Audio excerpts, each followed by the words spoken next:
आहेत। मी विनंती करतो शिवसेना नेते संजयजी राऊत यांना की त्यांनी या मेळाव्यात संबोधित करावे।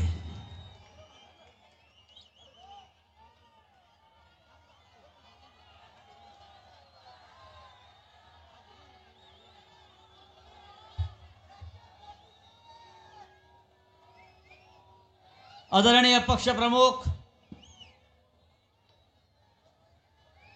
माननीय उद्धवजी ठाकरे, सर्व मान्यवर नेते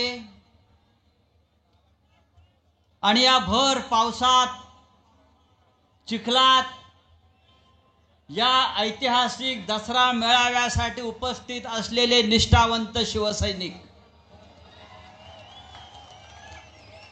हिंदुहृदय सम्राट शिवसेना प्रमुख बाळासाहेब ठाकरे यांचं आपल्याकडे आज लक्ष आहे।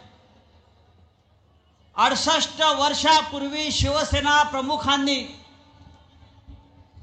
जी ठिणगी टाकली शिवसेनेची, त्याचा हा पेटलेला वणवा मुसळधार पावसात सुद्धा विझू शकत नाही, हे संपूर्ण देश पाहतो आहे। आतापर्यंत नेत्यांची भाषणं व्हायची आणि मग पाऊस पडायचा।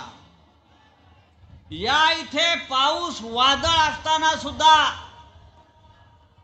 हा मेळावा आपण करतो आहोत आणि हजारोच्या संख्येने आपण इथे जमलेला आहात। हे शिवतीर्थ आहे आणि हे शिवतीर्थ फक्त आपल्या शिवसेनेचं आहे। या शिवतीर्थाच्या पलीकडे आणखी एक शिवतीर्थ आहे, ते सुद्धा आपलंच मानायला पाहिजे। हिंदुहृदय सम्राट शिवसेना प्रमुखांनी ज्या शिवसेनेची स्थापना या शिवतीर्थावर केली, त्या शिवसेनेचा दसरा मेळावा ही महाराष्ट्राची परंपरा आहे। मराठी माणसाची भक्कम एकजूट ज्या शिवसेना प्रमुखांनी केली, त्या शिवसेनेला हादरे देण्याचा प्रकार कोणी किती केला तरी त्या हादऱ्यामध्ये आपण संपून जाणार आहात। आज मला अनेकांनी प्रश्न विचारले, अनेकांनी शंका उपस्थित केल्या। शिवतीर्थावर चिखल झालेला आहे, म्हणजे तुम्ही चिखल फेकच करणार? मी म्हटलं होय, गद्दारांवर चिखल फेकच करणार, त्यांची तीच लायकी आहे। संपूर्ण महाराष्ट्रामध्ये ओला दुष्काळ आहे, मराठवाडा संपूर्ण पाण्यात आणि चिखलात आहे। 8-8 दिवस शेतकरी चिखलात आहे। आपण 2 तास पाण्यात आणि चिखलात ही सभा घेतली तर आपल्याला वाईट वाटण्याचं कारण नाही। महाराष्ट्रात ओला दुष्काळ असेल तर हा आमचा ओला दसरा मेळावा आहे।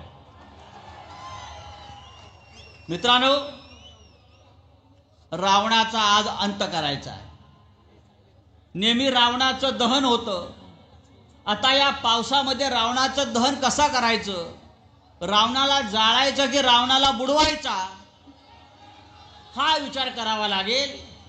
या मुंबईमध्ये पाऊस आहे, या मुंबईमध्ये रावणाला बुडवायचा आणि दिल्लीतल्या रावणाला जाळायचा।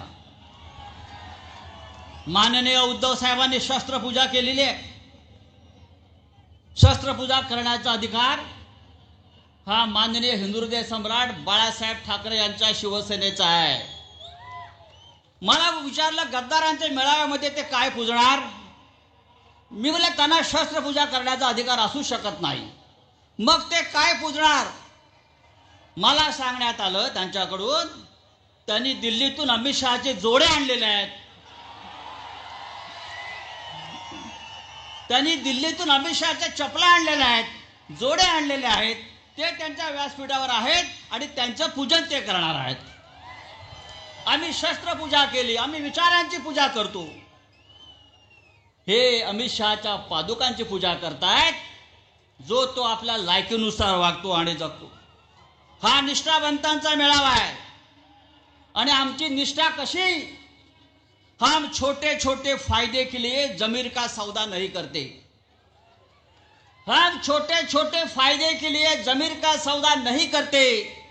हमारी खून की आखिरी बूंद उद्धव जी आपके दामन पर होगी, आपके दामन पर होगी. हे सरकार महाराष्ट्राचं आणि देशाचं सरकार हे होट चोरीतून आलेलं सरकार आहे. त्याच्यावरती उद्धवजी बोलतील. महाराष्ट्रामध्ये होट चोरी, लोकसभेला होट चोरी, शिवसेनेची चोरी, धनुष्यबाणाची चोरी, शरद पवारांच्या घड्याळाची चोरी. मला सांगितलं हे एवढे चोर आहेत, मुंबईतल्या चोर बाजाराचं नाव आता मोदी बाजार करा. बरोबर ना? मुंबईच्या चोर बाजाराचं नाव मोदी बाजार करा. एवढ्या चोऱ्या ह्या लोकांनी केलेल्या आहेत. मिळेल ते चोरतायत. मित्रांनो, आपण भर पावसामध्ये आलेला आहात. मी जास्त वेळ घेणार नाही. ही लढाई मोठी आहे. ही लढाई मुंबईची आहे, महाराष्ट्राची, दिल्लीची आहे. आपल्याला माननीय उद्धव ठाकरे यांच्या पाठीशी ठामपणे उभं राहायचं आहे. मी तूर्त आपलं इतकंच सांगतो आणि पुन्हा आपली रजा घेतो. जय हिंद, जय महाराष्ट्र.